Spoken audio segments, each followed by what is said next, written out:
Hey guys, so I've seen several posts lately of people saying that they can't believe how people are treating each other. And I have to say, from a trauma standpoint, it makes perfect sense. So I wanted to make this video to explain why and to give you some insight as well as things that you can do to assist you out of that space of mind. Now, this is a lot of information, but it's all important. So just know that I've made it incredibly generalized so that this video isn't forever long. Okay. So as we go through life, we have experiences and they affect us to different degrees. Some of them are really great, others not so much. There is a line where it goes from just a bad experience into what's called trauma. When we hit the criteria for trauma, there is a physical shift in our brains, okay? And I have a different video on what that criteria is. It's on my YouTube channel. It's under Alchemist Rising if you want to check that out. When we hit that trauma level, the shift in our brains is pretty dramatic, okay? And here's the thing, once we reach that point, it doesn't readily shift back down. The reason it shifts into a different space is because we're so stressed out, we're so overwhelmed by what's happening around us that our brain says, we can't survive in this level of function. We have to pull something else bigger from where we are right now to survive this. And then so it does, and then you do, and then the brain says, okay, this is our new normal, because this is where we needed to be to survive, so we stay here, okay? Now, it's important to note what happens in the brain when we reach that level of functionality of when we're reacting from a trauma brain, okay? So when we have just normal function, happy brain, when we take in experiences from our senses, it kind of bounces around in there to different parts of the brain where we get a whole view of input of how we're going to respond or react to this stimuli. When we have trauma brain, a very important part of the brain doesn't get included in the conversation, and that's the frontal lobe, which means rational thought is gone, which means we're strictly going into reaction, which means all this input is going directly to the subconscious brain, which means when you wake up in the middle of the night because you hear a sound and you're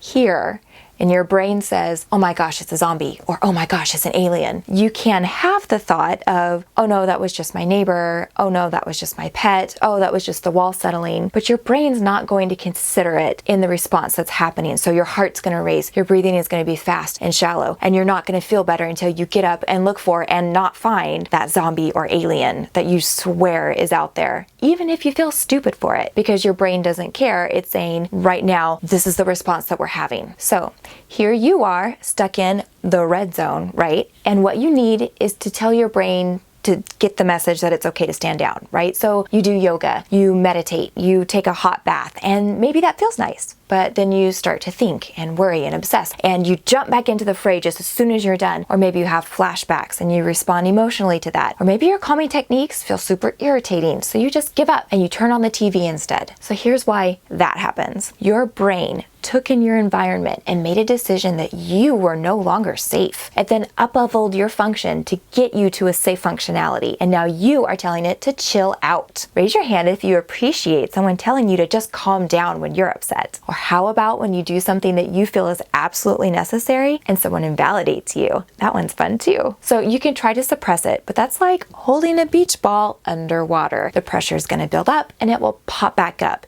usually with a splashy mess and usually back in your own face. So when you attempt to calm your brain, or even if it naturally happens and you are stuck in that red alert function, your brain will hit a tripwire and purposefully cause you to stress out to get your hormone levels back to where you are safe. It will use whatever means necessary to get you back to where you need to be to survive. This is why we step into these modes of coping, because they are effective for what the brain considers survival. And unfortunately, it doesn't care how healthy it is, just if it maintains the survival quota. And if you try to pull it down or resist it without any help, then we're back to the beach ball. So here is a short not exhaustive list of some of the ways that the body can cope. Addiction. Now, you may think drugs, alcohol, right? But there are a lot of addictions that people utilize that aren't going to get you landed in jail, like media addiction, sugar addictions, crafting addictions. All of those count, okay? Chronic worrying, daydreams.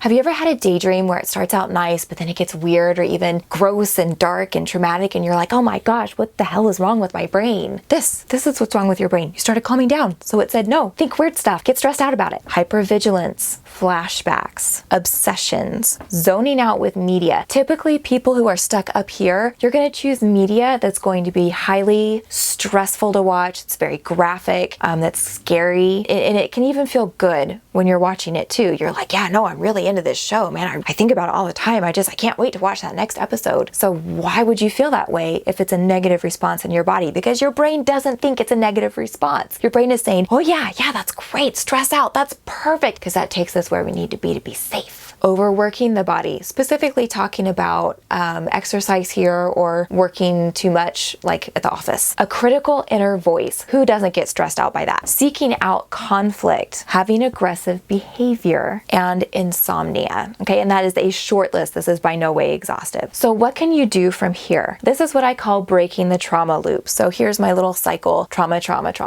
right? Okay, so you can't come at it full force, right? We've already discussed how that does not work. But what you can do is come in gently. You want to offer suggestions or curiosities. One thing that the brain will prioritize over this loop is new information. So you offer something for the brain to pay attention to, and then it takes that into the equation and kind of shifts it a little bit, and shifts it a little bit more, and shifts it a little bit more. And that's what we call incremental growth. These are a few of the ways, again, this is far from exhaustive, that this can be done. And I will do videos on every single one of these, probably multiple videos on them. Beautiful art is always beautiful art to the brain, even when a brain is stuck in trauma. So having beautiful art around, look at it all the time. Music, it's kind of the art of the ears, right? Perspective. So having a shift of perspective, a different way to think about things, can be enough to start down regulating your brain. EFT stands for emotional freedom technique, also tapping. So if you've seen people doing this, that's what tapping is, and I'll have several videos on that. EEM stands for Eden Energy Medicine. It's also known as the Eden Method, created by Donna Eden and her husband David Feinstein. Tons of videos on that coming. Scent. Oh my gosh, I have this most amazing video for the sense of smell. It's so exciting, you guys. A technique called Breathe, Smile, Laugh, which we'll actually do in just a minute. The Healy, which is the little device that I did one short little video on, like not really explaining at all what it does. So I'll go more in depth on that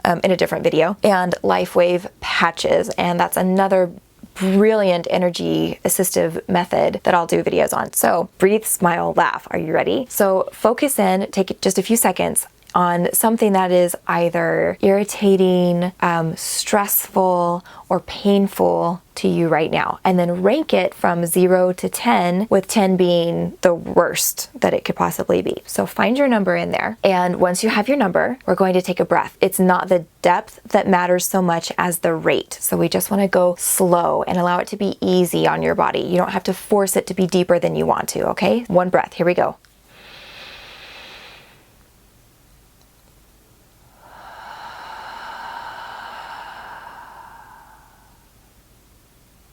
Okay, now we're going to smile for 10 counts, okay? So here's the 10, and smiling.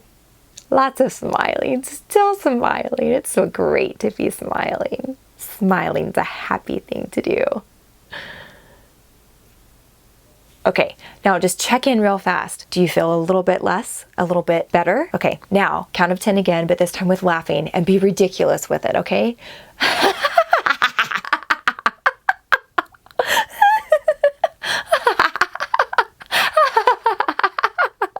Okay. Did any of you end up really laughing? Now check in on your number, okay? Give yourself a second, go back in. Where is that number? Is it less? Is it lower? Here's why. Because when you do something physically, like breathing slower, smiling, laughing, you are sending physical signs to your brain that you are calming and enjoying something. And so it decides, oh, we got to shift this chemical soup we've got going on here to reflect that. And so you start receiving more of your happy chemicals to feel better. Okay, kind of cool, right? And we did that in a few seconds with doing something very silly. So can you imagine what I've got coming up for you? So excited. Anyway, I hope this has been helpful for you. Leave me comments, ask me questions. I'm here for you, and I'll do another video very soon.